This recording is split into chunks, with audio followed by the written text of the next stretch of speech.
Says, I see a balloon by Tom on Clubhouse today. Tom, welcome. Not the smartest guys in the room. How you doing today, my friend? Good, buddy. Good. How are you? Good. And you have a balloon by you. So happy birthday for something. Is that Clubhouse birthday? I think it is. Carrie, what's Sure. going on? I was just showing my wife Carrie's pictures on her Instagram page. So, Carrie, they are all beautiful pictures. Are you taking the pictures of every person that appears on Shot? I think it's Shot at Love, Shot of Love, Shot. I wonder. They're beautiful pictures, black and white. Yeah, it's good stuff. So, okay, back to this balloon. Sorry, Tom. I got that. No, cool. Yeah, I mean, I had no idea until we just logged in. Even when I opened up, Club Deck on my computer before we started, it didn't show anything to me that it was my Clubhouse anniversary or club birthday or whatever people are calling it, whatever the kids are calling it these days. I have no idea. It's very special. Yeah, I feel it feels very special. I don't know. But yeah, it's cool. I guess that's 2 years. Wow. I wonder if it's longer. I don't think it's 3. It'd be crazy if it was 3. Does Probably it say jumped in on. your, let me look at my profile here. Jumped on early in the pandemic. Edit my What's up, bio. JC? Yeah, I JC don't in the know. hizzy. Gary Brett in the hizzy. In the hizzy. I don't know if it says anything. But anyway, this is not surprising we can't find it because this is not the smartest guys in the room, right? Yeah, right. Here we are. I'm looking at my screen. My screen looks all weird. My head was cut off for a minute there. So who knows? Carrie, tell me about these photos, these beautiful photos that I see on your page. Go on. Hi, Dom. Happy anniversary, Tom. I think it's 3 years because I've been on Clubhouse. I think my anniversary is this month, and it'll be 3 years, which is crazy to me. But yeah, so I'm a professional photographer. That's my day job. And not everyone I get to photograph. If you come to my studio and you go live on Shot at Love with me, I'm going to photograph you. You're not leaving without me photographing you. But what I do for the other people that I can't photograph is I'll go through and I find something that looks kind of lifestyle or I like the best of what they have. And then I make it black and white and then I retouch it and make it look the best it can look. Because a lot of times people have images, but the photographer hasn't gone the extra distance. And I do because I'm an insane perfectionist. And then I just use my Shot at Love logo. I prefer black and white because I feel like it's timeless and iconic, and that's just something that I've done. And then the other images on my Instagram, some are taken with my iPhone because it's my life, and then you can tell other ones that I've taken for covers or that are professional pieces of work that I've done. So, yeah, that's. Thank you for looking at my Instagram. Yep, you're on mute, Dom. You're the only one that can hear you. Hey, well, it was good stuff. Well, I was telling Carrie, not only did I look at your Instagram, I looked at your Instagram with my wife, and she said, "Well, those are impressive photos." So, and she's not on Instagram very much. So you got yourself somebody new looking at your Instagram today. My lovely wife of 20 some years. 20 some? 20 some, man. I know. I mean, I break it down for you. We got married in lovely 2001 on the most glorious of days. And so May of 24 would be 23 years. How's that? There you go. I love the people that like the supportive spouses who have to listen to us talk about all of our friends on Clubhouse or our fellow podcaster friends, and how we literally are cheering from the sideline for them, and it's nice. It's nice to have them involved. They could care less about being on Clubhouse or whatever, but it's nice to have them involved. Yeah, here's It's fun. somebody you've never met before, and I was showing my wife what a lot live rooms were versus then I was showing her the globe. And then I was like, oh, look, Julie Loken's in a room. Julie was over at Breakfast of Champions and you were in a room. And I was like, oh, Carrie Brett's here. She's a photographer. She's the photographer I told you about the other day.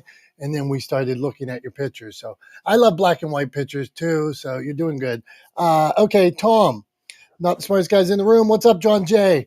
One of the things I saw on your social media, Tom, and I'll break it down to this, was what you're really saying, what you put out and what you are saying.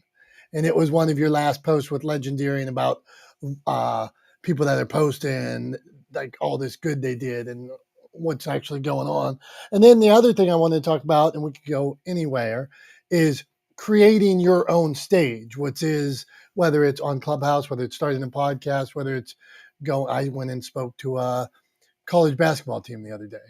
So I sit around and that was my stage that day. So those are your topics. And we'll go to Carrie, Dragon, and John. Go on, Tom. All right, I got you, buddy. So yeah, so you're talking about that post that I put up this morning, right? The value is in the impact, not the action, right? So that so that came out of a conversation I had with a fabulous woman, Jenny Fox, who's local to me here in the Hudson Valley. She works in marketing. We had a great conversation just to catch up the other day. It's been a while since we talked. And out of that conversation, it was one of the things we were talking about a bunch of, sort of corporate philanthropy and sort of what businesses do around corporate philanthropy. And I said, they're doing it. They're talking about it wrong.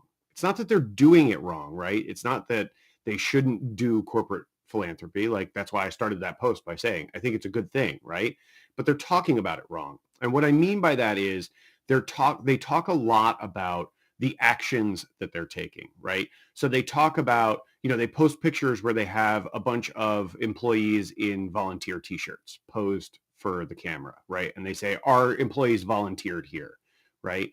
And they post a picture where they've got, a whole bunch of meals packaged up to go out to folks to help feed, hungry folks. And they say, we donated all these meals, right? And, or they talk about, you get those pictures with them holding the big comically large checks, right? We donated $10,000 or we donated X amount to support this organization, right? Those are all good things, but you're talking about them wrong because all you're talking about is an action you took, right? You're talking about what you did. And instead, what you should be talking about is the impact that what you did had on people, right? Because that's the thing, is you're talking about these concepts, right? We volunteered, we donated, we wrote a check, right? You're talking about things instead of people. And at the end of the day, when you're telling stories, you should be talking about people and characters and giving the audience something to identify with and empathize with, right? Somebody they can appreciate. So instead of talking about, just talking about or just saying we volunteered here, what you should be saying is we volunteered here and here's the impact that volunteer work has had on the community, right? We donated these meals and here's the impact that donating those meals has had, right? Kind of tell it through the lens of the impact first, and then you can describe the actions. And the sort of, I didn't mention this in the post, but in the back of my mind, the sort of metaphor that I had to help people kind of better understand what I'm talking about here is, think of a cooking video. We've all seen a million cooking videos on social media, Food Network, right? All of those things, right? Think about those cooking videos. What they do is they start by telling you what dish they're going to make, right? Here's what we're going to make. They even show you what it looks like when they're all done most of the time, right? And then they kind of jump back to, and here are the steps we took to get to that final product. Now, imagine that instead of showing you that finished dish, all they did was show you the intermediate steps, right? we diced an onion, we put this stuff in a pot, and that's the end of the video, right? Would you watch that? Absolutely not. It doesn't make any sense. All you're doing is talking about actions. There's no value in that for you as a viewer, as an audience member, right? As a member of the community, there's no value in that for you, right? So stop putting out cooking videos where you don't even say what you're cooking, right? Like, so Tom, tell us how, I'm going right in on you. How does this apply to me as a business owner, me as a podcaster? I get if there's a nonprofit wing or you want to do good in the community. What if I just have a message to share? yeah, well, so the message should be about, I mean, look, every business is a service in business, right? I mean, I've said that before. That's a hill I will die on, right? Like I'll stake my flag in that. Every business is a service business because every business originated to solve a problem for someone or a group of people, right? Every single business should have originated to solve a problem, right? So if you're in the business of solving problems, you're in the business of providing services to people, right? Whether that's through product sales or through actual services, it's a service business, right? You're there to help. You're there to solve problems. So what you should be talking about in your communication strategy, right? And this is again like about leading with value. This is what legendeering is about, is you should be talking about the impact that the work that you do has on the people you do it for, right? The impact that your product has on the people that use it, the impact that your services have on the businesses that are your customers and clients, right? Not talking about the actions. So stop talking about the tools you have, right? And start talking about the cars that drive because of the tools you have, right? Like, so I jumped into a metaphor there about like, thinking about it in terms of like a car mechanic, right? So like, if I'm a car mechanic, I can talk till I'm blue in the face about all the fancy diagnostic tools and the computers that I have in my shop and the Snap-on tools that I own. And odds are you don't really care because you're not also a mechanic, right? But you do care if I tell you all about how this one customer I have came in to get their car fixed so they could take their kid to college, right? And they needed their car to last for this, to work for this road trip so they could do this important trip to take their kid to college, right? And drop them off at college. You care about that. You can relate to that, right? You've dropped a kid off somewhere if you're a parent, right? You've been dropped off by your parents somewhere important and been left there, right? You moved away from home for the first time. All of those kinds of things, right? There are points in sort of universal human experience that you can empathize with in that story, right? So that's what you should be talking about. Talk about that impact that the work that you've done has, not just the actions you take in the interim, right? You can talk about the actions. Absolutely. I'm not saying never talk about action. What I'm saying is the focal point of the story should be on the impact, right? And the action only comes as it contextually relates to the impact that you're trying to share, right? And that's because that's where the value is, right? The value is in the impact, not the action. I get it. Thank you, Tom. Appreciate it. All right. Not the smartest guys in the room. Tom's birthday on Clubhouse. Let's dig into this impact. So, all right. So JC, you want to discuss, you want to lay in on how are you making an impact? And then how could we make an impact? If you don't want to answer one, go to the other. And then the other question was, how can we create stages for ourselves? So whichever way you want to go, that's what we do here. So have at it, my friend. Good to be here, guys. Thanks so much. Excited to see you guys in person soon. It's going to be Heck fun. yeah. You're Right? probably 10 foot tall. I'm actually only 3'5".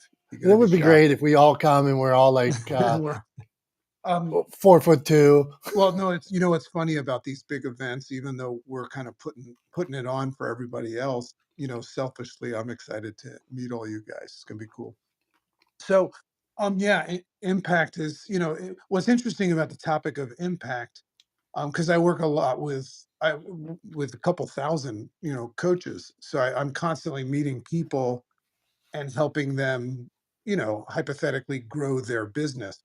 But what's interesting about that is if you don't know what it is that drives somebody to build their business, um, you might get it wrong and you might actually as a mentor, as a business coach, you might actually be the reason they don't follow through.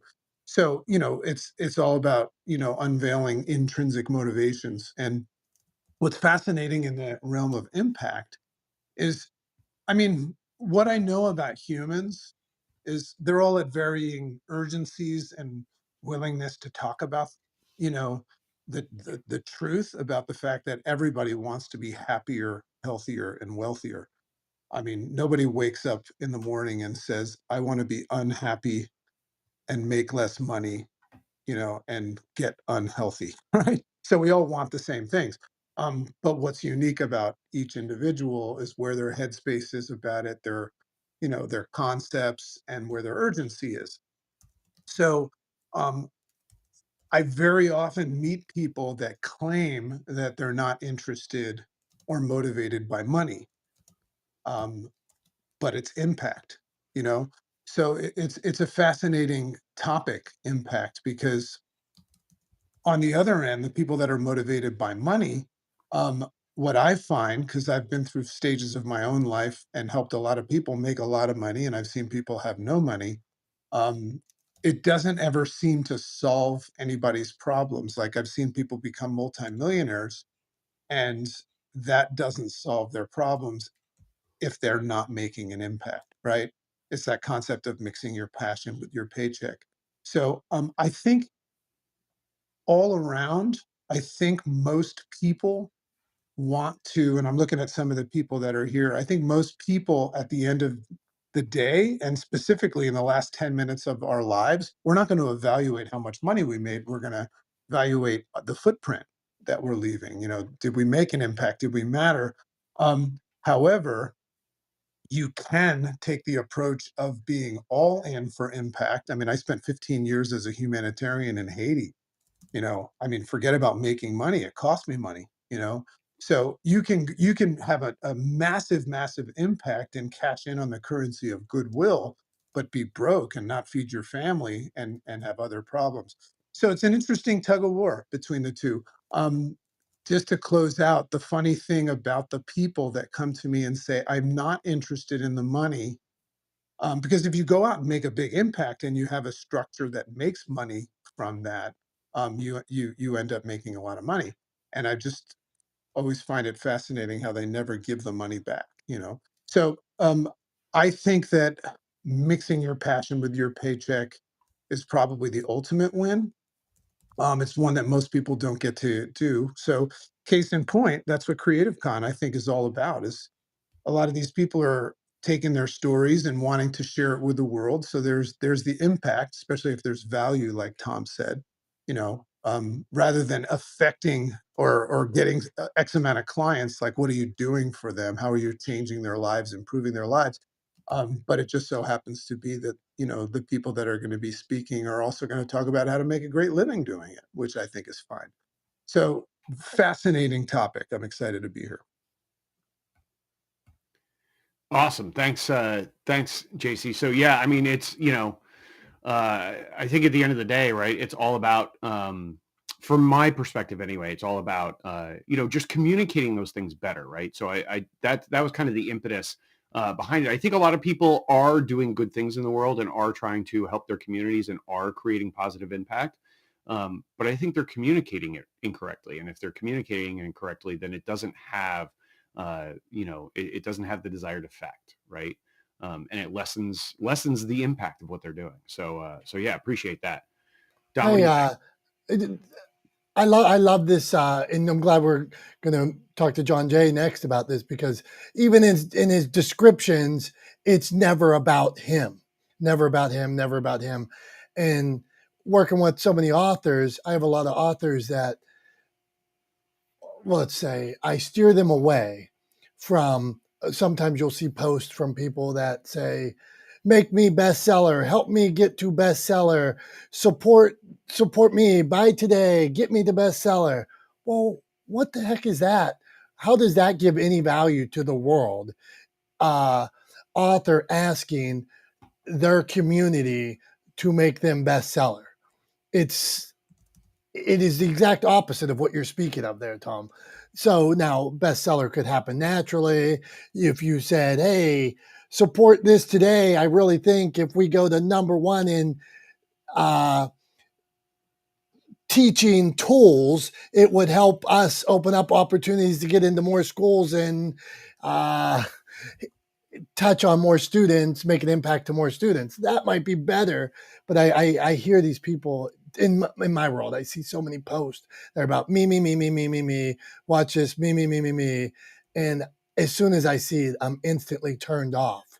And so, John Jay, what do you think about that? And weigh in, man. Oh, look, Leslie gave a thumbs down to those kind of posts. Go on. And to be totally honest with you, Dominic, I agree 100%. Because if it's me, me, me, you're forgetting about the you, your consumer. What's in it for them? So, and by the way, I'm in the middle of moving. I've got some sort of cold thing going on. So if I sound a little rough, that's why. But it's about growing a community of consumers, not just consumers of your podcast, but consumers of written form, consumers of social media, consumers of your website, all those things that we generate, or I should say, I generate revenue from. But it all starts with the very first word. The very first word has got to get the attention of the consumer. If that word is me, my, or I, me, my, mine, or I, that's a tough push. It's a demand. And people can argue that point all day long. So, how do I have impact? Well, I have impact by two ways. Number one is providing a platform for people to tell their stories and growing an audience for them.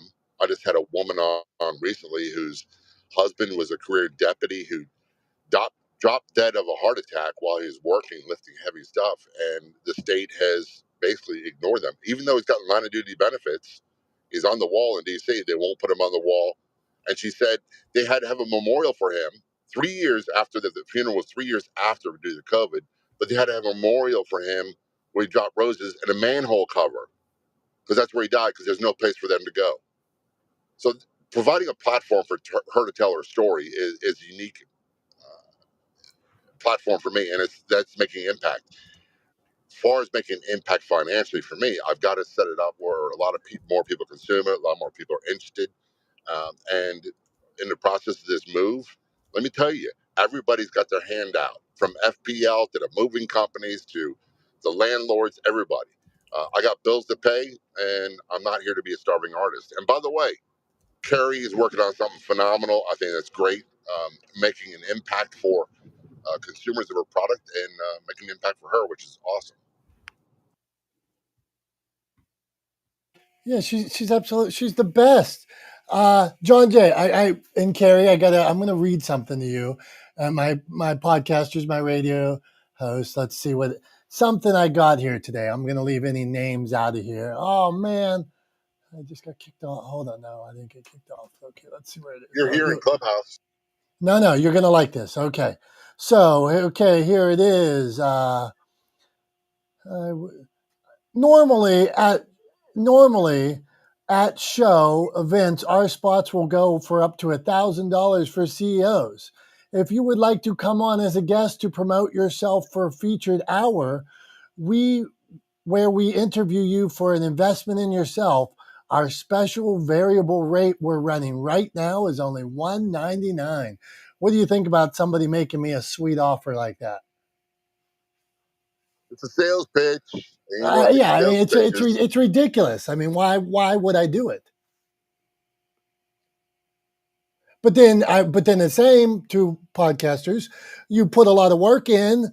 I always have this in like I would tell my authors never pay because there's so many out there. There's so many opportunities. Don't pay. But then the podcasters, the radios, you're doing a lot of work. So should they be paying? I just want to throw that out to you and let you I'll just say this really chew on quick. it. If they can't meet the format of the show, they're going to pay because it's a commercial. It's a 40-minute advertisement, and I don't do advertisements for free.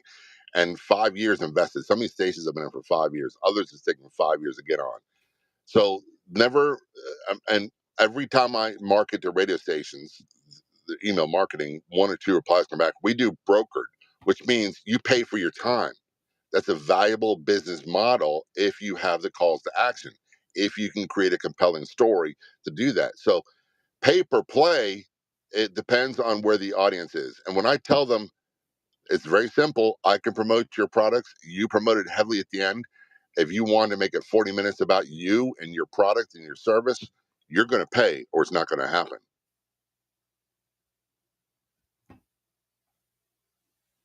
Good stuff, my man. Okay, anybody? Tom, go on, and then JC, Carrie, Jason, you want to weigh in on that? Go ahead. Yeah, I mean, I was just going to say, I think, I agree with John. I think, there's nothing intrinsically wrong with the idea of paying to gain access to a platform. But I think the problem is that most of the time, you're overpaying for a access that isn't really worth what you're paying for. I think that's the hard thing about it. And a lot of those, a lot of those opportunities, people say, like, you can pay to get on stages. One of the other topics, you mentioned earlier was, creating stages for yourself, right? You could spend yourself broke paying to get on stages. There are like, there are groups or organizations that are putting on events. There are a dime a dozen where every speaker on the stage has paid to have the opportunity. Sometimes you pay astronomical amounts of money for a short, like 90 seconds, 3 minutes on stage. It's crazy. People spend thousands of dollars to get 3 minutes on stage at an event. Yeah, I just think it's pay to play isn't intrinsically bad, but you have to make sure if you're going to pay to get access to an audience or to a platform, you have to make sure that that it works for you as well. And I think a lot of times it doesn't. You get sold a bill of goods. They paint a picture that's kind of too good to be true, and trying to make it sound like it's such a bargain. And that's the old, like, always makes me think of the old saying, right? Like, if it sounds too good to be true, it probably is, right? And that's true a lot of times. So you just, I always say, I would always say buyer beware when it comes to pay to play, because a lot of times it's too good to be true. I'd love to chime in on this. Please go ahead, Dragon, Carrie.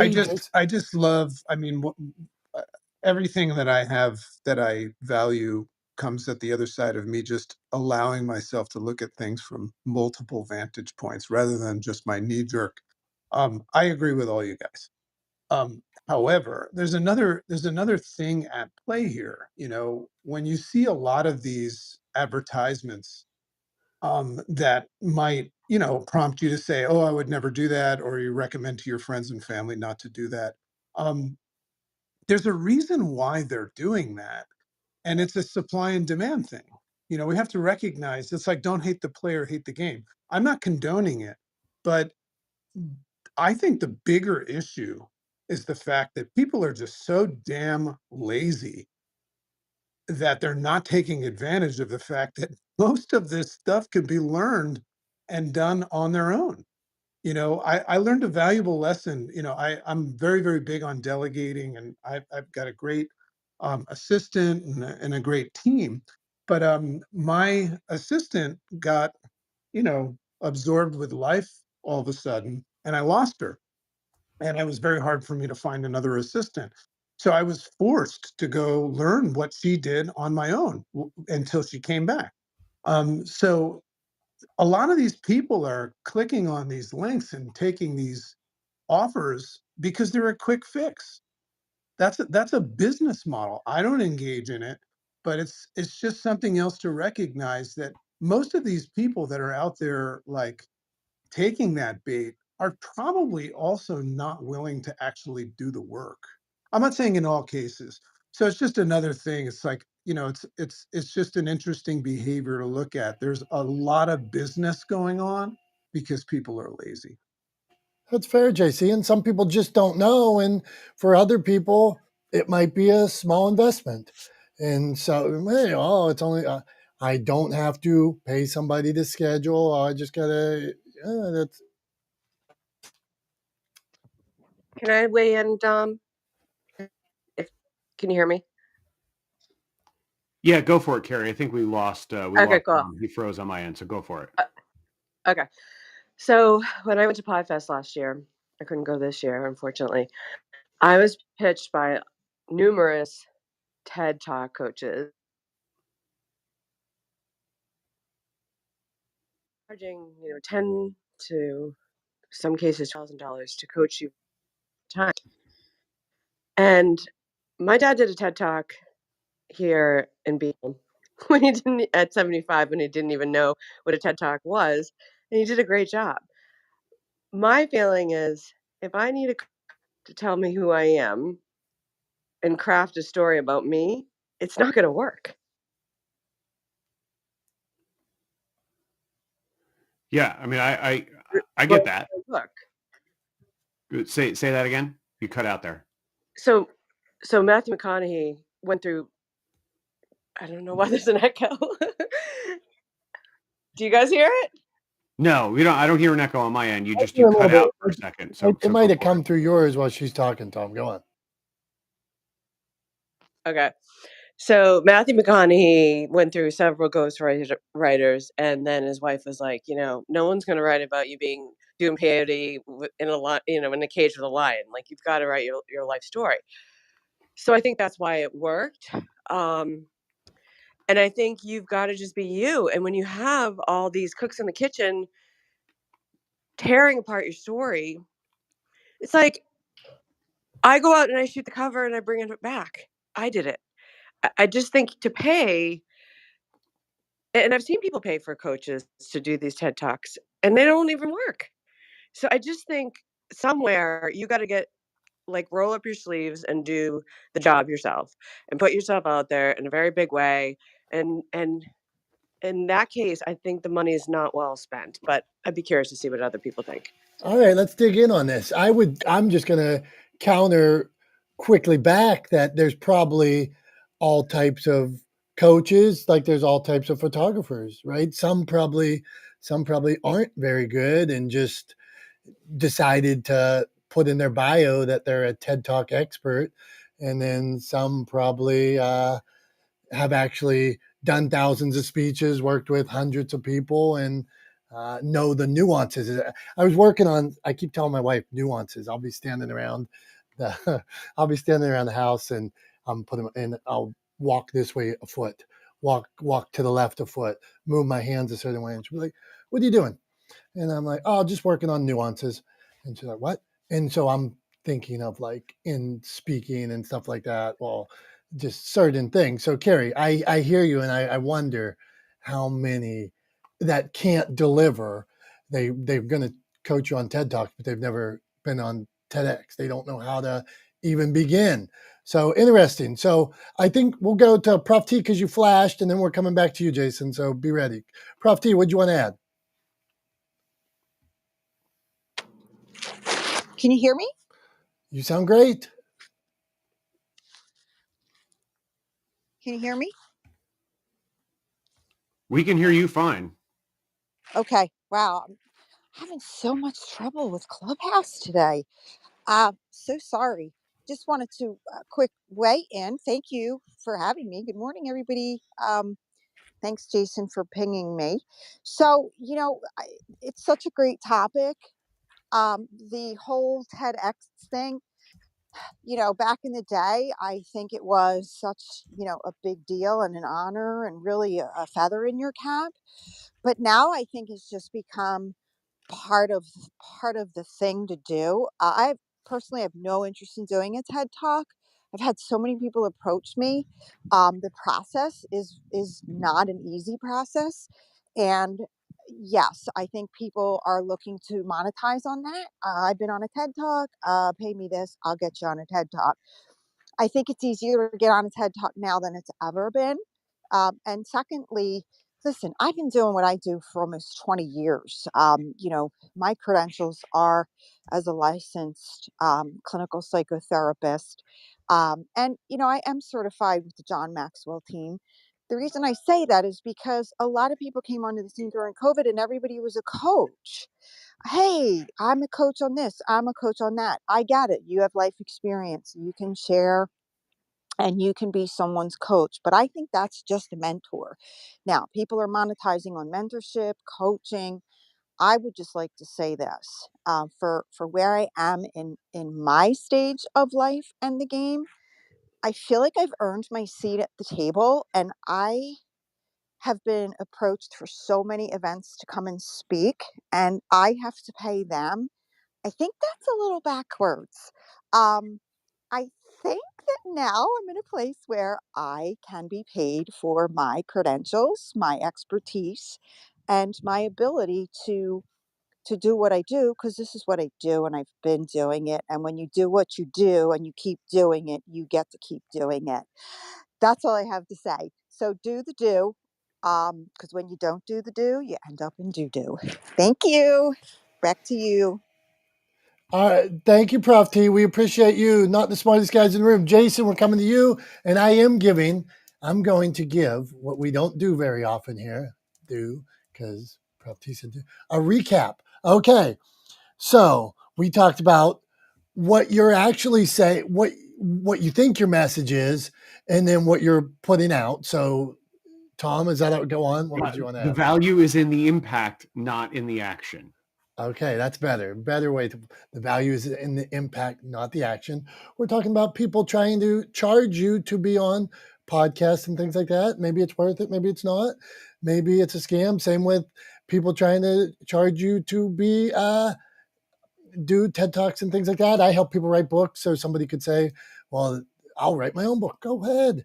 But maybe I can get you there 6 months faster and with less issues than if you do it on your own. So there's uh, all these things you can, they're customers' perception. This is what we used to say in sales.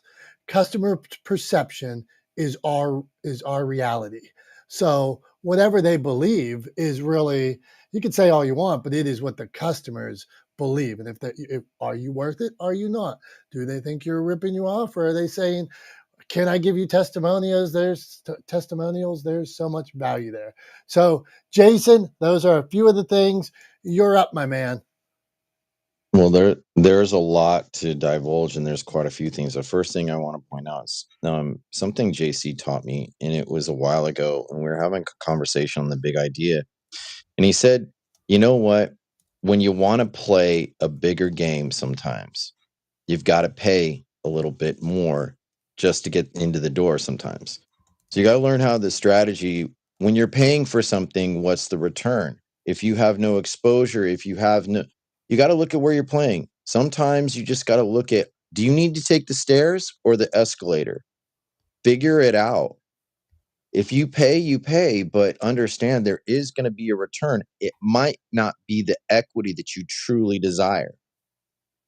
So if you're learning constantly playing checkers and you really want to be a chess player, then you get your results of what you get. John said many times, you got to put so much time in search results if you're not searchable. And then Tom said, actions, the outcomes have to, produce the reason for the action. There's a lot to play with right here, but don't kid yourself in thinking. First, something I've been learning from Rick Rubin, and I've been really divulging in his book about being creative. He's like, you know what? Excuse my language, but forget everybody else for a minute. Why are you there? Get into why you're in there. You got in there, and other people are going to want to be in there. And they're not always going to they're going to find you sometimes like a lunatic, but other times they're going to find you a genius until they find the reason why it's worth it all in the long term. You need to be able to understand, if you have to pay to get into somewhere and you have had not anywhere to stand on to begin with, then that's the penance you got to pay. But doesn't mean you always do.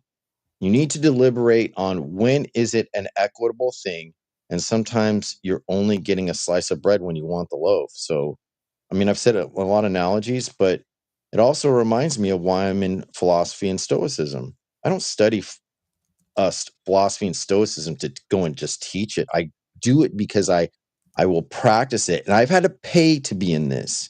But I've also, like I said, I learned from JC. I paid into getting a higher ticket places to learn from really big ticket speakers. And I watch and I observe, but I didn't ask to be on their stage. But that is the thing. It's like they get paid to be there. And what are they rehearsing? And you know what? I went to this event called Aspire. And what was so amazing about Aspire, it wasn't that I got to see Gary Vee. It wasn't that I got to see David Meltzer. It wasn't good. I didn't care if I saw Robert Herkievec. You know who the most impression on me was Joe Montana. And yeah, he's a Super Bowl champion, but this guy runs 950 companies globally. And the one thing he says, the one thing that gets me going is attention is gas. If I have gas in the tank, I can go far. If I'm empty, I don't go too far. From a guy who just played football and doesn't speak a lot, that said more to me than what Gary Vee, David, Meltzer, any of those other speakers. But I paid a significant amount of money to be there, and I gave up a day to make money to be there. What it gave me was a return. It's like, all right, attention is gas in the tank. It pays. So if you got to pay to go get that gas, go get it. Let's see how far it takes you. And that's where I stop.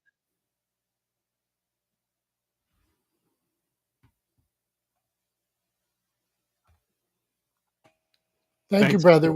Yep, go on, Tom. Oh, no, go ahead, Dom. All right, I'll jump in.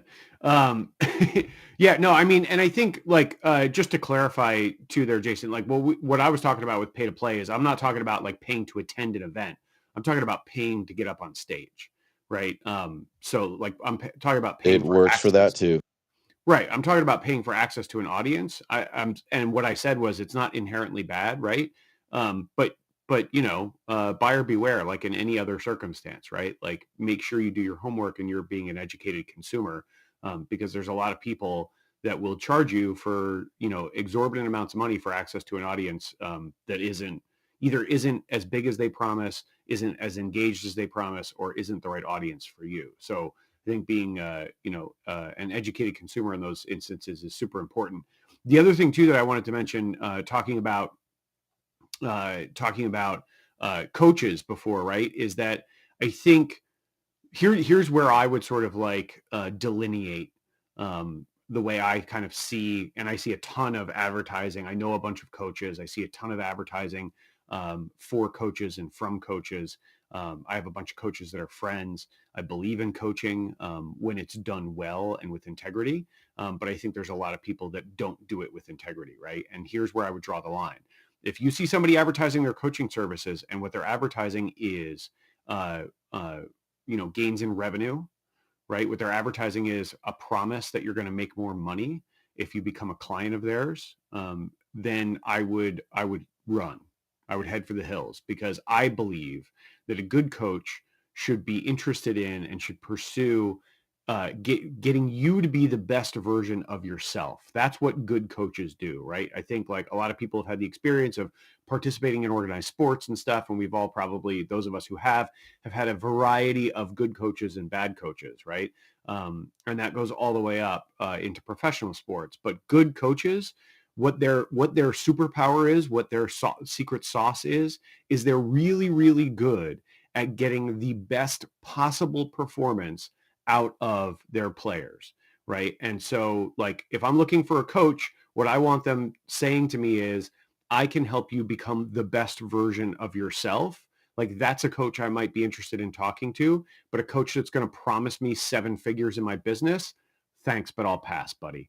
Not interested, because I know you're just trying to sell me into your program. You're not actually trying to get me to perform well, right? So like the intention is very different.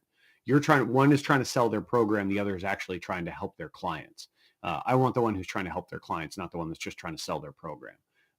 So that's just what I wanted to say, like in terms of the coaching thing. I think that's how I look at kind of separating, the coaches that I think are worth talking to versus the ones that are worth walking away from.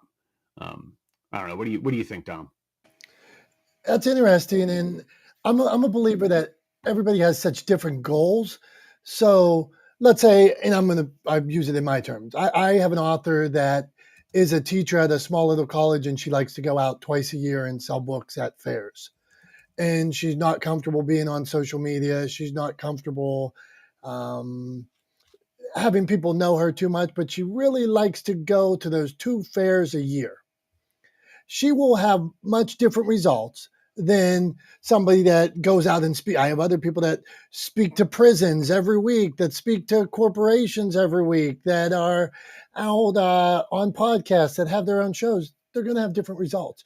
And it would be disingenuous if I went to until I have to understand the journey that each person's on. Some people come to me and they say, I just want a book that I can give to my grandkids. And they sit it on their table and they pay to have it hardback and look a certain way. And they have no intentions of ever going out to the world and having press releases and things like that. My point, everybody's on a different journey. And as a coach, as a business person, you have to understand what is the client's goal, right? Not mine. What's their goal? And then how do my services help them? Do I need to tailor them to meet their needs? I think that's where, to your point, well, if I told the lady at the small school that I can get you on 100 podcasts I pay me $10,000, like she would freak. It would be treacherous for her. It would be the worst thing ever. But if I said, okay, well, we can make this children book perfect that you'll be proud of when you go to the craft show and the craft show in the summer and the Christmas show 2 weeks before Christmas. She's super happy about that. She puts another $1,000 in her pocket before the holiday to buy the grandkids presents. Okay, I understand why she's doing it. So, all right, let's go on here. Carrie, what'd you want to add? No, Okay, sorry. Go ahead, sorry. Carrie, and then I just wanted to make sure we get to JC because he flashed. So Thank go you. ahead, Carrie, and then we'll Okay. go to JC. Okay. I think I just want to clarify. I'm a coach. I pay for coaches. I believe in going to programs and coaching and all that for sure. What I was trying to say is the pure creativity piece, meaning like you can't buy that. So I'm writing a book. I wrote the book. I wrote every word. Would I hire Julie? Would I hire Dom to help me in lots of areas? Yeah. But I'm saying the pure creativity piece, meaning, is this authentically you? Is this your story? Does it come from your heart and all that? I feel like people lose that in a sense because they're trying to make moves so quickly to get to the top that they don't keep what is so special about them. That's what I was trying to say. I think that kind of got lost. Carrie, I hear you. I think you did say it, so I wouldn't think. I think we feel you. And if I see the word delve, for instance, if I with ChatGPT and people just writing with ChatGPT, if I see the word delve in an article one more time, this must be like ChatGPT's most used word. It is very obvious. The more content that gets put out, Carrie, it's obvious when people aren't writing they're not sharing their story. They're sharing 15 business tips, 10 this, 5 this, that are the same thing everybody else is doing. So I hear you, feel it. JC, go on, my man. What'd you have to add? I was just going to share something. We have a morning group that meets like a mastermind, and we were talking about something similar to this. And my wife, who's a mental health therapist, was talking about this concept that's very, very prominent right now. It's always been there, but like higher now than ever, called reflexive mistrust. And it's kind of like a buyer's beware type thing. But right now, the consumer on a great level is reflexively, meaning like knee jerk reflex without even knowing it, just assuming that they can't trust things. So anybody that's out there doing these like silly offers, that we've been talking about, and they get business, that's a timing thing. Like they got an impulse shopper. But for the most part, I think that the environment is is exhibiting reflexive mistrust. So the question is, how do you do business in an environment like that? And it has a lot to do with building trust. How do you build trust? In my opinion, results. I always tell people never hire somebody that doesn't have what it is that they're claiming they're going to give you. That's one thing. Never hire somebody that knows how to get something but doesn't have it. So that's how I choose mentors and all of that. There's a great book if anybody wants to read. One of the probably top 10 books I ever read called The Speed of Trust. Great book. Probably close to being as cool as Legendeering. I mean, I don't know. It probably is like right after Legendeering. But it's all about trust. So in your brand, I don't think people think about this because your brand is not just what you're selling, but it's also how you're living out loud and how you're representing yourself. I think the most valuable asset you can build in your brand is trust. Look at Julie Loken. She's here, the creative genius behind Creative Con. Um, our friendship is 100% built on trust, and the business that we do together, 100% built on trust. How does she build trust? One of the easiest ways: following through. A lot of people are giving up on relationships because they don't get the impulse buy. Um, like Tom, you're saying putting people on stage. Somebody could be a good speaker, right? But until you have heard from credible people that person delivers, you're not going to put them on stage and stuff. And that's how you can build value. So anyway, I just wanted to drop the T word into this conversation, because a lot of you guys spend so much time with one another, because you find each other interesting and you guys have lots of talents, but you also trust each other. JC, man, we appreciate you. Prof T, what do you want to add? Go to it. Hey, thank you. I wanted to just echo, what JC was saying, because I absolutely 1,000% agree. And here's my personal experience. I want to just highlight Julie Loken. Listen, I've paid people in the past. I still pay people for coaching and counseling and mentoring and advising. That's the way of the world. But few, and Julie Loken is one of them, who actually didn't just tell me what to do. She showed me how to do it. She sat with me. I hired her. She sat with me. We spent time and time and time, and we built that trust because she not only knows the way to go, but she shows you how to do it. I love that analogy about feed a man a fish, he'll eat for a day. Teach him how to fish, and he'll eat forever. So that's what I wanted to say about that. You definitely need people who can help you. I've gotten burned with people who I paid because they promised you this amount in this many days, and you'll be great at this and great at that. Yeah, that's all well and good, but you need someone who's going to help you and show you how to do it. And that's how I pride myself when someone hires me for coaching or mentoring or counseling. I actually learned that from Julie Loken. You need to know what you're doing so that you can hold someone's hand so they can learn how to do it themselves, and you multiply yourself. Thank you.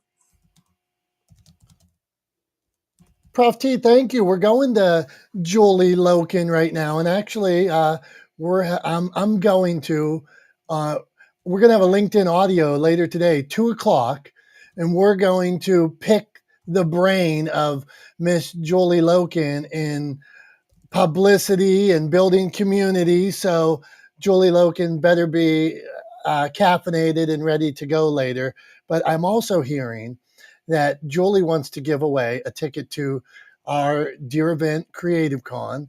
So Julie, you want to let us know what's going on and how we would give away a ticket? Okay. And I want everybody to come. And I mean, Lauren's coming, Phil's coming, Brian's coming, John's coming, Dragon's coming, Dom, Tom. I know Julie Rita can't come and Prof T can't come for other engagements, but building this community, building this support system around ourselves is so imperative to get us to wherever we're going. And I actually didn't ask Tom and Dom's permission, but I said, should I do it? Should I do it? The link's at the top. Email us, and we're going to give away one ticket today. One ticket. We're feeling generous. we want to meet you in person is really a thing, and I really want to get Carrie Brett there. Yeah. So how do they email? So what happens, Julie? Is this Just go on it, like yeah. is this a randomizer? Like No. you ever watch? I just started watching The Floor last night, and there two times. Me and my wife like The Floor, and there's a What's the randomizer. floor? You're watching your floor? The Floor is a show on TV that Rob Lowe hosts, and it's very cool, and it's trivia. Watch The Floor, but and then there's a randomizer on. Guy does Tournament of Champions, and they pull this big lever down, and it gives you ingredients. So who do they email, and where do they go? So Click on the link. It's all there. Dom, I've been working on this all day and all night. All you have to do is go to the link. What if 30 people go? What happens? How do you? How is it the first person, the last person? Is it person with the best handwriting? How does it work? Well, if you have good handwriting, that's absolutely one of the criteria to come to Creative Con. If it's something you'll actually go to that you'll benefit from. If you want to build your brand, if you want to make those connections, elevate yourself, get those underpinnings of success, because where creativity flows, success follows. Look at Dom is like looking at it right now. I can hear him typing. He's like, what did she do now? Yeah, no, this doesn't work. No free ticket. Well, Julie, we appreciate the offer for a free ticket. We're gonna be at Creative Con. You are? Yeah, can't wait. JC, John's going to be there speaking about podcasting. He's going to give us tips about radio. He's going to give us tips about sharing your message. Probably he's going to tell us how to monetize everything. Not only monetize and discoverability. So okay. He's on that. Damn right, Julie. You're 100% Look at that. Right. I've learned some and already. And John is a guy that let me say something about Creative Con. Not only are you going to get to hear like John talk about monetizing, you're going to get to actually network with people, network with Julie, network with the person next to you. Maybe you're sitting next to somebody and you say, hey, how about maybe we should have a meeting and try this. And then there's going to be workshops where you are going, Tom, what's practicable tips and application where you're going to be able to. We're going to be saying practical all weekend. Put the theory into action. And so. Oh, Brian Alves is coming. Did I shout out Brian Alves in the house? Brian Alves is being quiet down there. Brian Alves, love to see you. Stephanie, what's up? Gary, I'm pausing here for a second. This is what I do, so you guys get me sidetracked. Okay. I have not met Gary before, but I'm reading his bio, and this gentleman is badass. First, he says, don't be a jerk, but he says, don't be something else. He's USAF veteran, PTSD advocate, former world traveler, speaker and narrator, aspiring voice actor, gentleman mentor. I'm liking the guy, so I'm digging the bio. Good job, my man. Stephanie's waving hi. Okay. Julie, okay. Anybody back to the Creative Con thing? This is this is how my brain works. Ting, ting, ting, ting. All right, maybe it was that. I just want to I want to jump in real quick and just say one thing, because not everybody who's listening or watching to this is on Clubhouse. So I want to make sure we actually say where people need to go and who they need to email, so we can make sure that everybody gets a chance. Thanks, right? So we're omnipresent right now. Yeah. So go to creativecon.com. That's CRE, the number 8, TIVECON.com. And on the front page there on the home screen, right up at the top, Julie has put that we're giving away a free ticket. And there's a button that says learn more, right? So you can learn more about it. But also you can send an email to Julie if you want to be entered to have the chance to win a free ticket. It's Julie at themediacasters.com, right? Julie, Julie at themediacasters.com, right? So go ahead and shoot Julie an email if you want to have the chance to win a free ticket to Creative Con. I mean, can you imagine seeing John J. Wiley's mustache in person? I'm not trimming the mustache. And by the way, damn, I worked with Carrie for quite a while, and Julie, who's on the phone, Julie Riga. I would love when they have a chance to tell you. So this is what I'm going to share: things that you can do, that you can replicate, that will help grow your show. Her show, Carrie, grew from well, I'll let her tell her story. Let's do it, Carrie. Go on. This is a perfect segue. What do you do? Tell us about the growth.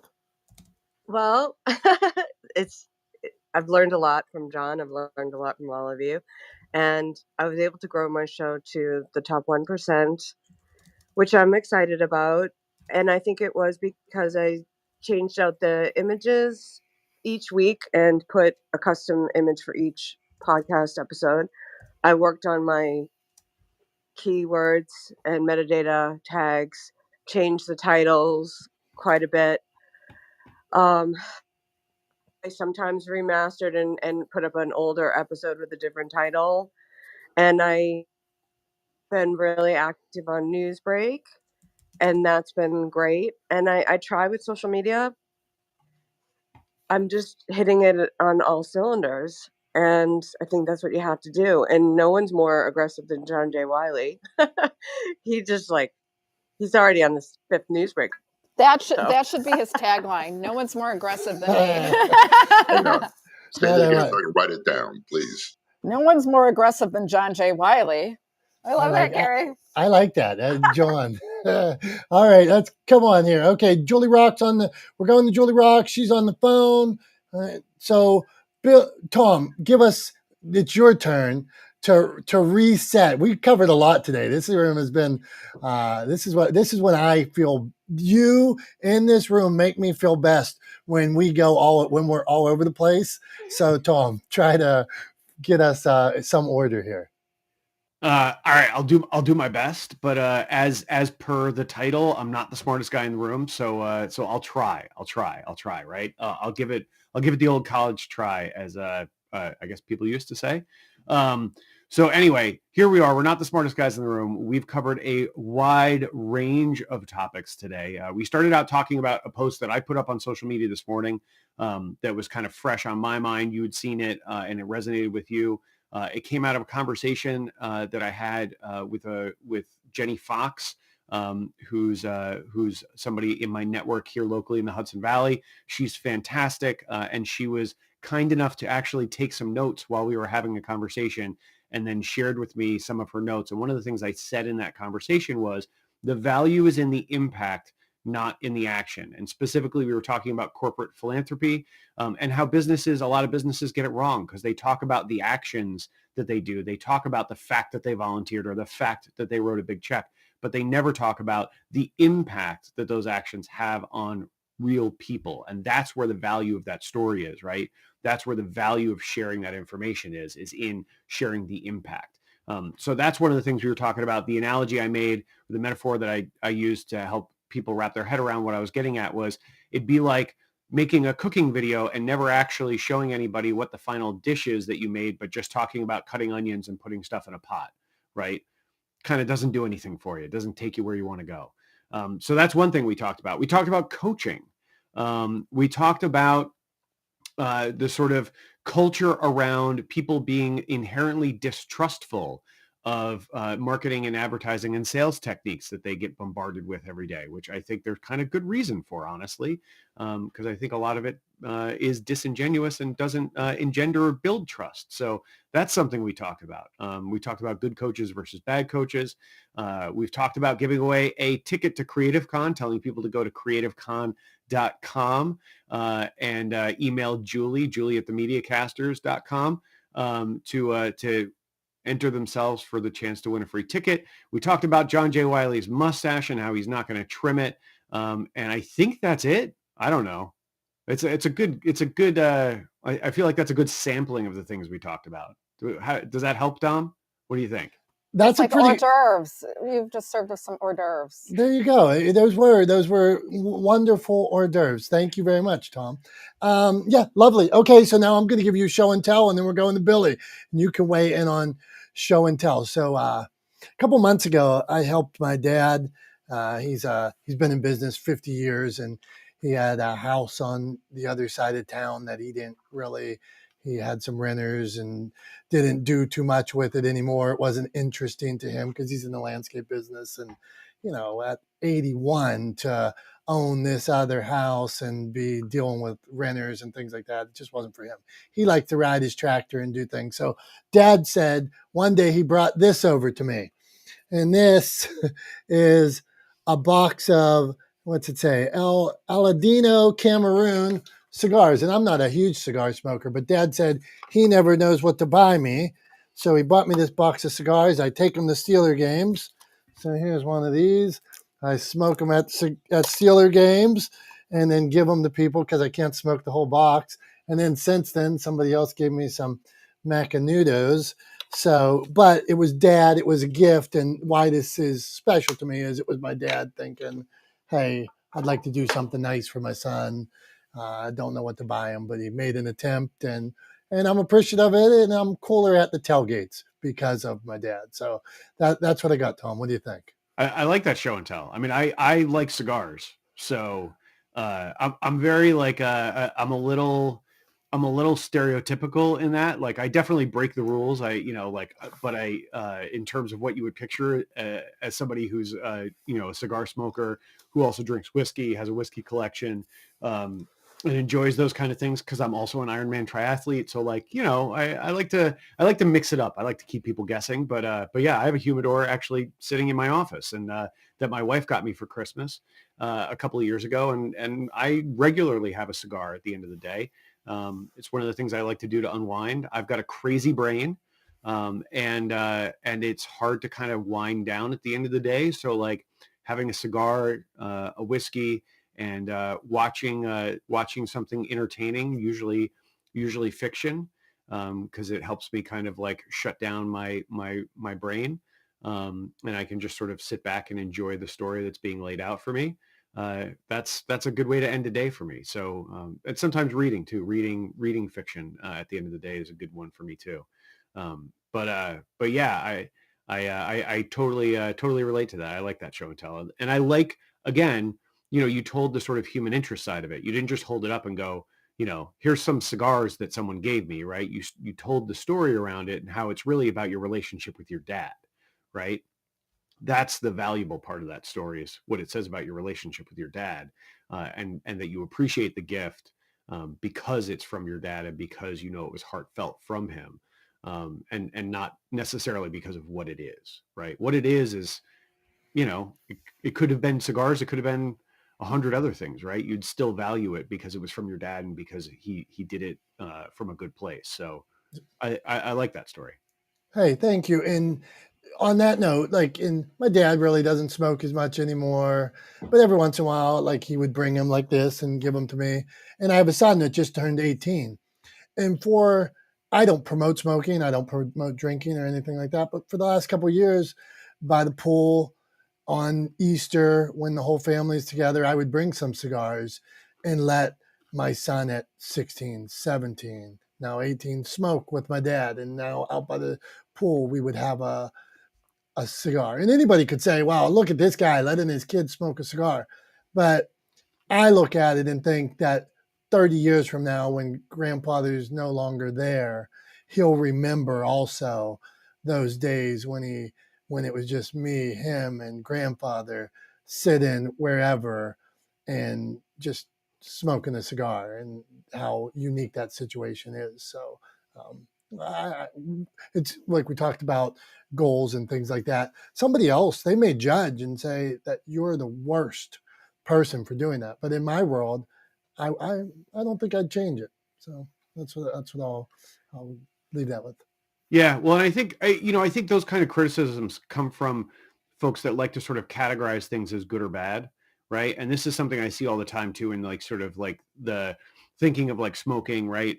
In the sort of like in the nutrition world, I come across a lot of nutrition content because I'm interested in nutrition because of the training I do, the running and the cycling and the swimming and all the stuff that I do for Ironman races, and I think one of the things that I hear that is kind of the most valuable from my perspective in terms of how you should think about these things is it's not black and white, right? It's not good or bad, right? It's not up or down. There are varying degrees. Like most things exist in the gray, right? In between, right? So some things are a little bit better than other things. Some things are a little bit worse than other things, but nothing is really just completely bad or completely good. There's no reason why, as a triathlete, you can't have a cigar sometimes, right? Like it's not inherently bad like it, to the point that you should never ever do it to have a cigar, right? There's actually some research that shows that nicotine is really good for you. And can be really good for you. So I'm not saying the delivery system is necessarily good for you. And I'm definitely not saying go get a pack of cigarettes and go to town, because that would be a bad idea. The bad far outweighs the good in that scenario. Trust me, I smoked a pack a day for like 20 years. I know. But again, everything is not either good or bad, right? It's not polar. So make sure that you kind of weigh things, in the gray, rather than looking at things as either up or down, good or bad, right or wrong, all the time. I love the analysis, Tom, and that's great for everything that we've talked about today. So, Billy, I'm sure that made it a lot easier for you to weigh in. So, go on, my man. Pressure's on. Oh, it's Wednesday. I like Wednesdays. I'm like, weigh in on what exactly? I'll just say hello. I'll keep it simple, short, simple, sweet. Hello. Just wanted to jump in, and I always enjoy your guys' rooms, but I've been busy against the deadline, so just hit it and just wanted to come in and say hi.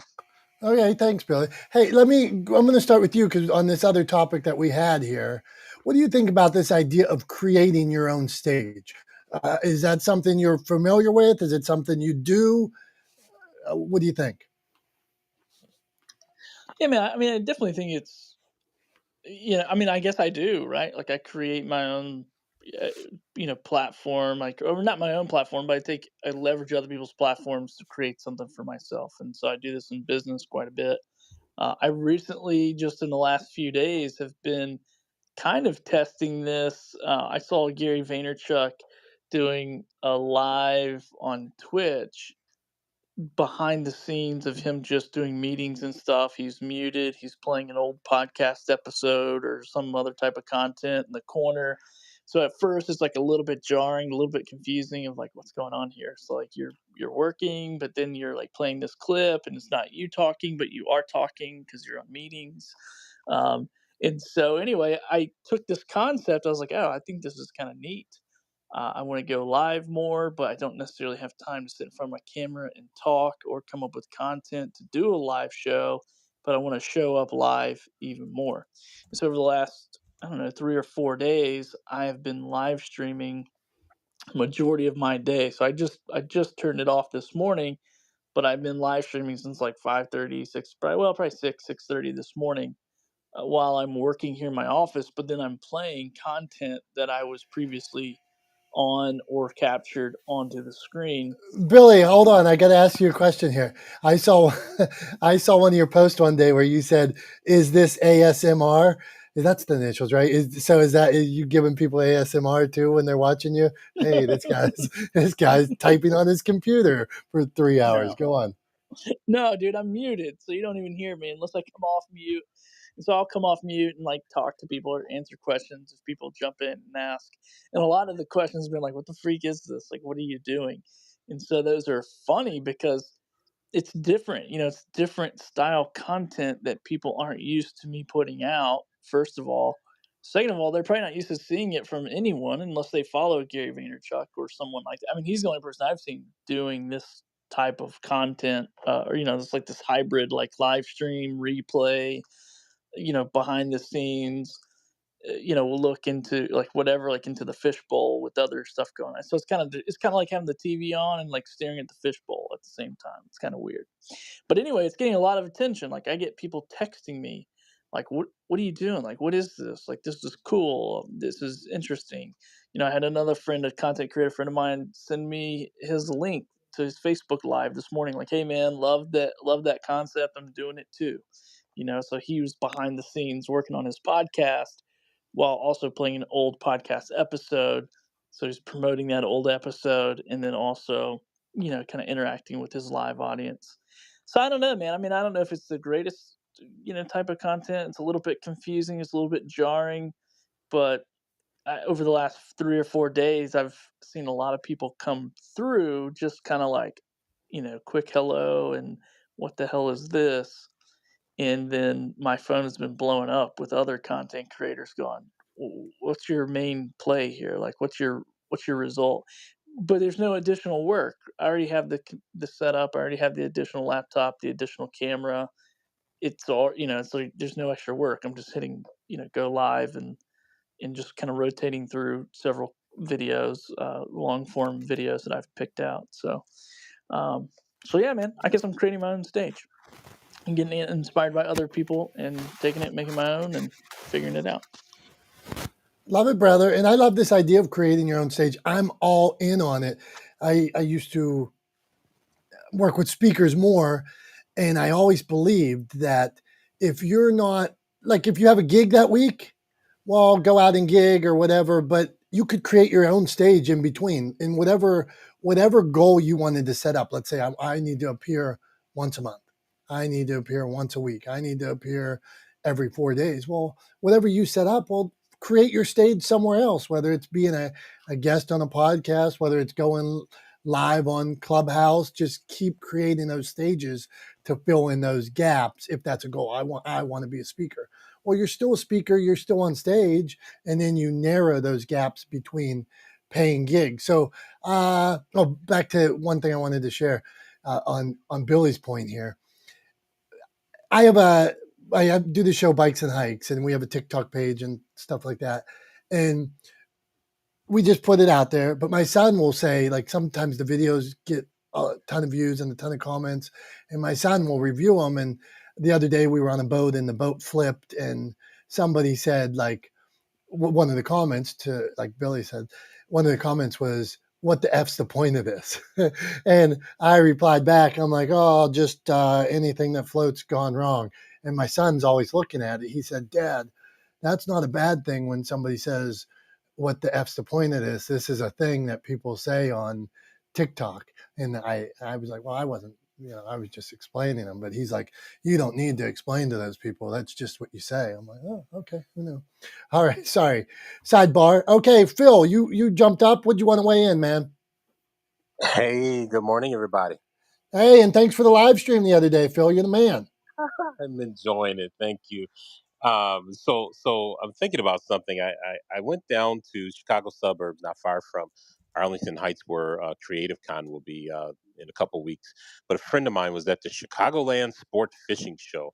We all have them in our towns where, the wintertime, and the resorts and the fishing tackle companies, Billy, and, are all there to book their trips and sell baits and tackles. Well, my friend, who's been building baits for 30 years, I was there from the beginning, turned it into a company this year, and he and his wife spent 4 days at this convention center selling their fishing baits. And it just reminded me, as I used to go to those every year, he and I and a bunch of friends, and the guys that were hawking the chamois cloths, and and all the other widgets, and bought barbecue sauce the other day from a vendor there.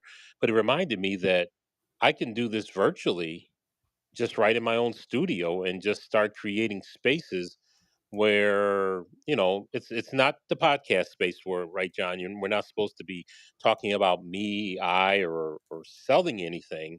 But in those cases where I do want to sell something, I can create the webinar spaces. Or if I were that person in the Costco Sam's Club aisle that's taste showing, giving out taste tests of the samples, or if I were in Home Depot's aisle showing how to work the power tool on a hunk of wood, on Saturday morning, I could do more of those things. Just like as simple as Billy turned on his camera this week a few times, and I even came into a room and just hung out. Don't know why I was hanging out there, Billy, but I hung out with you and just got mesmerized about the live content. So I just thought about that, reminding me that I could create that any given Saturday morning, Sunday morning, or something. I'm inspired by what Billy did recently, and to go ahead and try that. And it's interesting what you get done in live, right? You guys talk about stories. I spent all day Saturday with my friend down there, and he had an outstanding turnout and thing for his booth. But he told me a story, and I thought he was pulling my leg on it. But if you ever been to the fishing shows, and they have the big giant semi truck sized glass tank with the fish in it, and the fishing pro gets to the top, and they're casting the line down the tank, and they got the microphone, and they're talking about the bait. Well, they had one of those about 20 feet from his booth, and a national fishing pro, I won't name a name, but he came by, and he was about to go up on the stage, and my buddy went up and took one of his homemade hand baits and slipped it to him and says, "Hey, if you go up there, think about trying one of these." The guy gets on the stage, and my buddy's telling me the story. It's like I was intrigued by it. It turns out it was real. Gave him the bait, and these guys are sponsors, so they're supposed to be using the sponsors bait. He tied my buddy's handmade bait on, and crowd of probably 100 people sitting there watching this national pro, and he slung the bait out in the tank. And you're not supposed to catch the fish. You're supposed to, lure them and make them feel like they want to bite, but you're not supposed to actually hook them. Well, he hooked a big bass with my buddy's bait, and the crowd went crazy. And and next thing you know, he had 30 people when the show closed out just drooling over his baits at his booth. That's the kind of stuff that I think we can create stages on in our own spaces, and I'm just eager to try some of it. So that's all I had to say.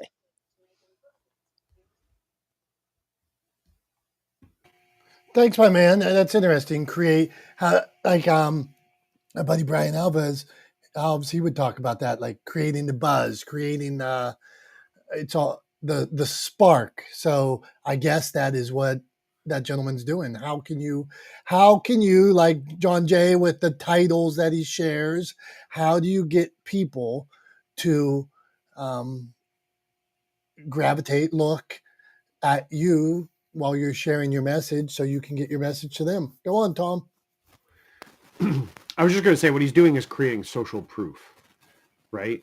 So it's the same kind of idea as like having someone, having a customer or client do testimonials on your website, right? Or filming testimonials with customers or clients, right? To share stories of their success. It's the same idea. So it's social proof for what your product or your service is. And that's exactly what he did, right? He handed the guy his handmade fishing bait or lure, and the guy used it to success in front of a whole group of people. That's social proof, right? So he basically created, a live testimonial for his product, and that's why people went to get it, because they had seen somebody who knew what they were doing when it came to fishing, right? A fishing pro. They had seen someone use it to great effect, and they said, well, if they can use it to great effect, then maybe there's a chance I can use it to great effect. And if you like fishing, then the goal is to catch fish, right? So they saw somebody catch a fish they weren't supposed to catch, and so they flocked to pick up those baits. So yeah, I mean it makes a ton of sense, right? But that's how I would look at it, right? Is it's social proof. You're demonstrating, it's a real time, demonstration of the value of the product. You don't often get to do those in real time. Usually they're done through things like testimonials. But yeah, it's there's a reason why those things work, and it's because nothing people will always trust someone else's opinion. It's why we listen to reviews, right? Why reviews of restaurants matter, why reviews of films matter, is because whether or not we're gonna take the dive or take the leap or jump in or spend some money on something, we're gonna look to see what other people who've gone ahead of us have thought of it, and whether or not it was worth the money. So same thing, social proof, right?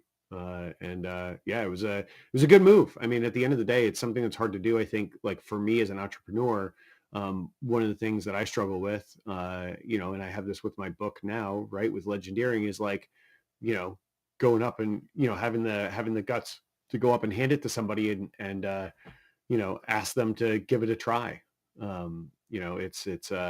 It's something that can be hard to do, especially if you have which I think most entrepreneurs do, is most like have a little bit of imposter syndrome. I think if you're going to remain humble, you have to have a little bit, a touch of imposter syndrome. I mean, I believe in my work, and I believe in what I say, and I believe in legendeering, and I believe in the strategy in the book, and what I'm trying to do in the world, humanizing the world of business. I believe in all of those things. I think it's a worthwhile pursuit, and I think I'm going to find some success in reaching towards those goals. But there's a little bit of imposter syndrome. Like, should I really put this in front of this person? Is this person going to think it's worth it too? Right.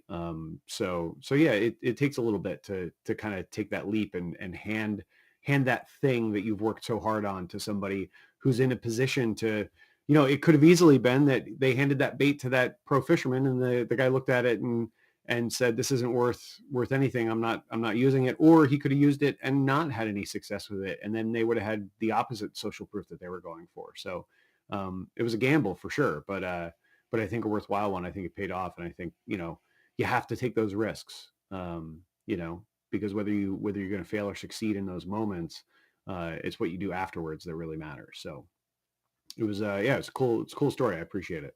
From as a fellow entrepreneur, I appreciate that friend of yours, Phil, taking the chance.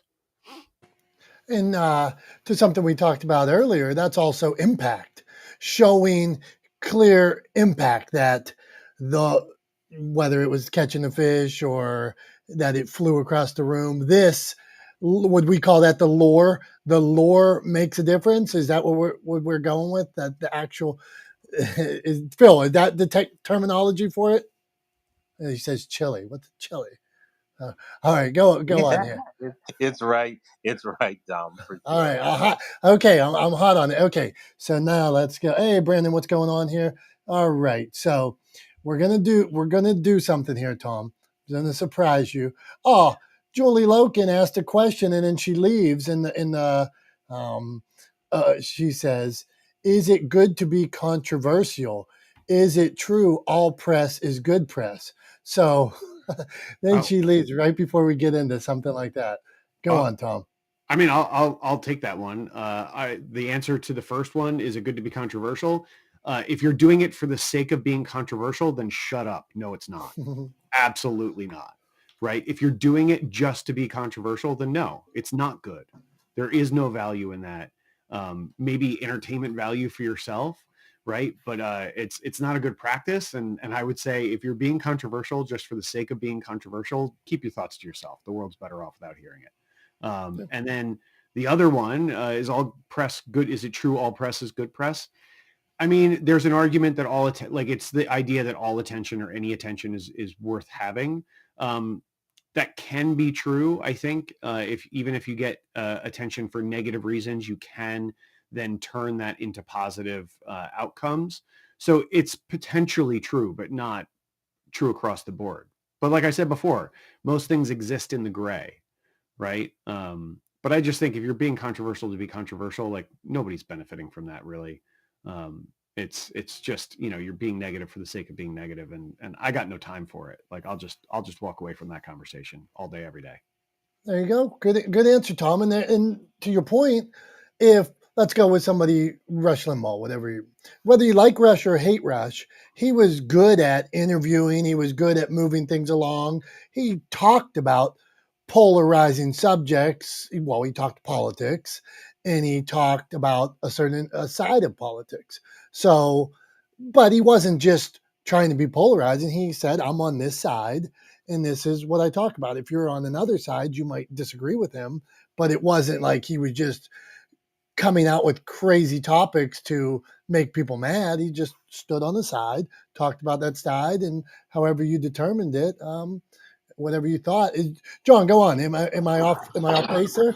You are not off base. And by the way, my radio boss was his executive producer for 25 years. What Rush said was, and we can learn a lot from people like him and his content. He said, number one, content is king. If you have the best content, people will find a way to consume your content. He's known for saving AM radio. Secondly, he didn't always, behind the microphone, when he's off air, he didn't always profess the same things. So he really knew his audience, and he crafted his content in a way the audience would consume it the most. So when you listen to him, he would say things like, and this is what I tell people to do: listen to Dan Bongino, listen to Dave Ramsey, listen to some of the syndicated shows that do really well, and see what you can implement that fits your style and format that you can use instead of reinventing the wheel. Doesn't mean you have to like them. Doesn't mean you have to agree with them. You can't argue with the results of what he did. But the main thing I say is that he said things that got people's attention. Whether he believed them intimately or not, was not the issue. It was about getting consumers' attention with the content. Right on, man. Thank you for sharing. I knew you'd have I'm glad you weighed in on that. So And by the thank way, you. people don't realize how much money he raised for charities over his 20 some odd years of doing that. But this goes to Tom's point. He rarely ever talked about it. He just made the impact because that was not the reason why people consumed his show. He mentioned it periodically, but it was not the reason they attracted an audience. Thank you, brother. Not the smartest guys in the room. Brandon, where you want to weigh in? I don't know how long you've been around, but we covered a lot today, Brandon. So what do you got for us? What do you want to weigh in on? Me and you have been in Jason's room lately. Yeah. I jump in Jason's room because he keeps putting out the content. He's like, Yep. I got time during the day if I in between calls or something. The guy is there, so I show up because he's there, and there's a conversation. Whether you like it, don't like it, he's got something to say. Go on, Brandon. Well, is there a specific question that you want to ask, or? No, man, you can. Tom, go on. It's your turn. Tom likes to give a few points here. Go on. Oh, okay. Well, I don't know. This is the only place I feel that would care about this, but I finally figured out a second podcast. So I'm still figuring out how I'm going to format this and put this together. But I don't know. You know, like when you get into a hobby, the next thing you want to do is do more of it and you go crazy and then you kind of burn yourself out. I did this with making beer, right? Fell in love with craft beer. Then I'm like, you know what I'm going to do? I'm going to make beer. And your wife surprises you with one of those beer making kits. And you're like, oh my God, I'm going to open up a brewery next year, right? Well, you do it and then you kind of burn yourself out. With the podcasting, I knew that could happen. And I've always wanted to do one. And when I finally had a really good idea that I knew I wouldn't burn out on, and I've been doing it for, this is our 5th season. So it's going well, right? And I'm like, man, people are like, when are you going to do one about design, Brandon? When are you going to do one that's about marketing? And I'm like, I do that for a living. I do my podcast because I'm passionate about like fictional content. I love movies and video games. I want to talk about these things. And I just want to know the medium of podcasting.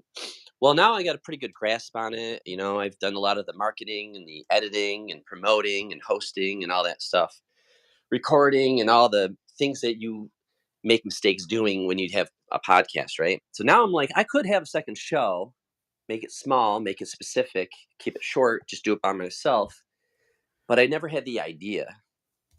But then about a month ago, I got back on Facebook and I'm really just using Facebook as a place to build a relationship with my community because all my clients and I don't know, they're not from where I live, and I want to know who I'm raising. Like, what is this town really about? What are we going to do as a community? What are my kids going to be facing in the next few years when they get to middle school and high school? So I kind of want to be part of my town, and I'm thinking this whole time, I'll be the logo designer or the web designer for my town. But it's a blue collar town. These people, honestly, it's maybe I can have, that conversation with some of these people. But right now, it's really hard to get those conversations. But I'm also not a history buff, but I do love history. And the more I've been here for like 13 years and I've learned a lot of the history here. And there's some really cool stuff. And there's some really cool businesses and restaurants and diners in our town. So this week I was like, it would be really cool if I made a podcast about the town.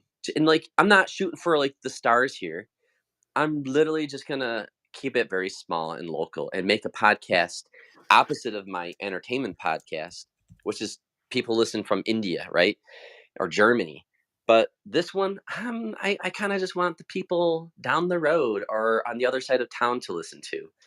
So I haven't, come up with a name. I haven't come up with a format, but I figured people here might care about something like that. And I don't know if anybody else has ever had this where how do you control your interest in a hobby and know when is it okay to like, all right, yeah, do more of it now because you won't burn yourself up because you're going about it in this specific way.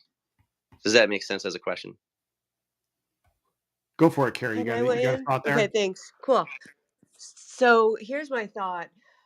There's a local show, a podcast called Hinghamcast, and she was a former reporter, and she decided to cover just like what was happening in the town, different businesses, different whatever was happening. She ended up with a show that was in the top 5% in a couple of years and just got hired to do a show privately for Fidelity in Boston. So that worked out pretty good for her. And that was just something she did to kind of keep herself busy during the pandemic. And I think there's a lot of value to that. And also, my framer was really inspired by Shot at Love and was watching what I was doing. And he said, I'm going to do a local show where the Frame Center covers different artists. And he's built up, it's all about getting in front of people. Like Tom was saying earlier, it's the social proof, it's the live testimonial, it's the real time connecting with people. It's what Phil mentioned. That person went to a trade show and stood out and got more eyes. So whatever you can do to put yourself, Brian and I are talking about doing a speed dating thing here in Boston because I want to get in front of people. I mean, I have a boyfriend, but he's looking for love, so why not? We'll probably. I said I don't like to drive at night. I'm like, you pick me up, we'll go. So I think go for it, Brandon, and it's just like putting yourself out here on Clubhouse. I think it's great. Yeah, right on, Brandon. You create the stage, man. Whatever whatever it is you want to do, start doing it. Small scale, move forward inch by inch. You got it. Good tips, Carrie. Thank you for sharing. All right, Diana. I met Diana yesterday in one of Jason's room. I was just talking about Jason, the straight shooter. Love him. Whether no matter what side you stand on, he's a straight shooter. So Diana, you want to give us one storytelling tip. If you had a story to share, whether it's podcasting, book, what is a good way to share that story? What do you got?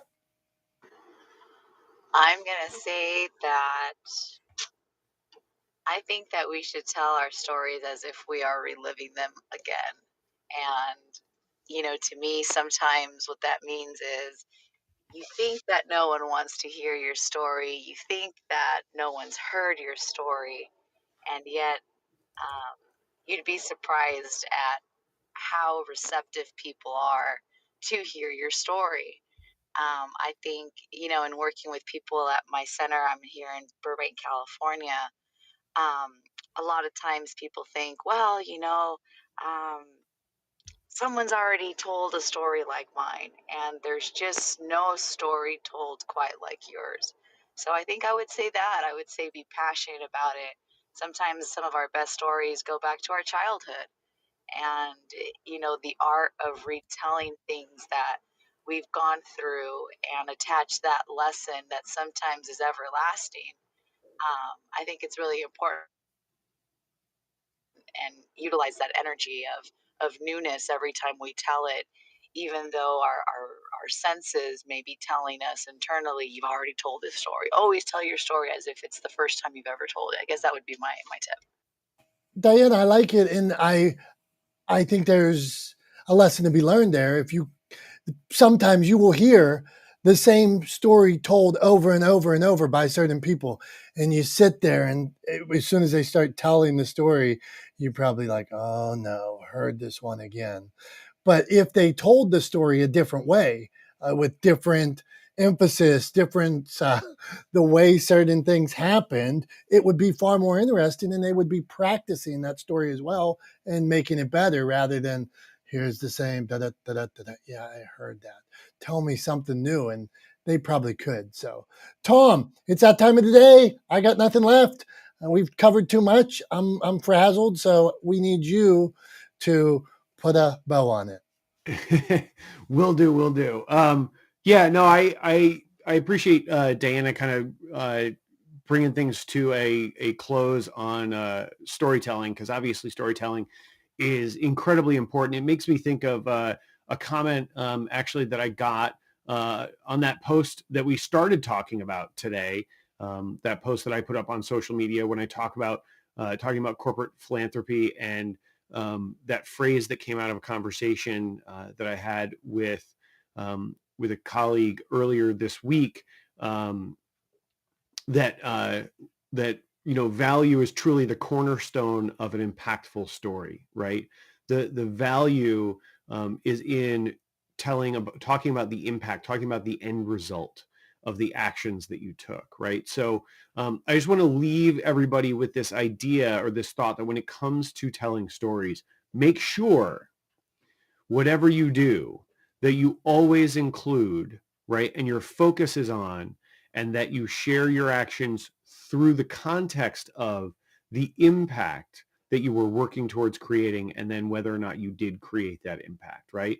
So think about telling stories in terms of all of those cooking videos that we see on social media all the time. I know I see a ton come across my feed where they start out by showing you the finished dish, and then they rewind back, taking you through the steps that they had to take and why they took the steps they took to get to that finished dish, and what the end result was and how it impacted them. So just remember that as you go through telling stories, as you share stories, as you communicate the things that you do in your world and in your life and in your business. Make sure that your focus is on the impact, because that's where the value lies. The value is in the impact, not the action. So I'll leave everybody with that. Thanks everybody for being here today. We love you guys. We appreciate you guys. Appreciate all of you being here every Wednesday with us. We couldn't and wouldn't do it without you. Otherwise, it would just be Dom and I talking to each other, which we can do for a while, but we really value you guys, your guys' input, and you guys sharing what's going on in your world, and adding your insight to the conversation, because we are not the smartest guys in the room. So for Dom, I'm Tom. Thanks for being here this Wednesday with us. We will see you guys next Wednesday at 9:30 a.m. Eastern time for Not the Smartest Guys in the Room. Until then, have a great rest of your week. We love you. We appreciate you. We thank you. And bye-bye.